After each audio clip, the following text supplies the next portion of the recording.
दो महिलाएं जंगल में घूमने आई, लेकिन अनजाने में एक समूह विकृत लोगों से टकरा गई। जब देखा कि दोस्त इन लोगों के हाथों से नहीं बच पाएगी, तो लीसा ने जल्दी से बोलकर उनका ध्यान अपनी ओर खींच लिया और सचमुच विकृत लोगों का ध्यान खींच लिया। लेकिन इससे उसके लिए जानलेवा खतरा भी मंडराने लगा। अगले ही पल एक चाकू लीसा के पेट में घुस गया और एक अन्य विकृत ने पीछे से उसे फिर से छुरा घोंप दिया।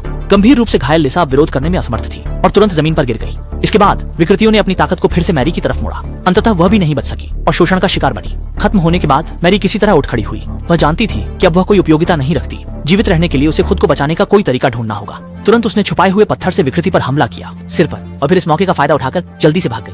जीने की सहज प्रवृत्ति ने उसमें अद्भुत गति पैदा कर दी और वह तुरंत पानी में कूद गई, तैरने की कोशिश करते हुए भागने लगी। हालांकि वह पागल व्यक्ति जल्दी पीछा करता हुआ आ गया और एक गोली सीधे मारिया के कंधे पर लगी। जब देखा कि मारिया धीरे धीरे पानी में शांत हो रही है, तभी वे लोग संतुष्ट होकर वहां से चले गए। इस समय आकाश में अचानक मूसलधार बारिश होने लगी और इस समूह ने मजबूरी में एक घर जाकर शरण ली। पर किसे पता था कि गोली घातक नहीं थी और मैरी वापस भाग आई और वहीं परिवार उसका ही था। अपनी बेटी के साथ हुए अन्याय को जानने के बाद दंपति ने बदला लेने की योजना बनाई। अंततः गुनहगार को पकड़कर उसे प्रताड़ित किया और मौत के घाट उतार दिया और अपनी बेटी को लेकर इस दुखद स्थान को छोड़ दिया।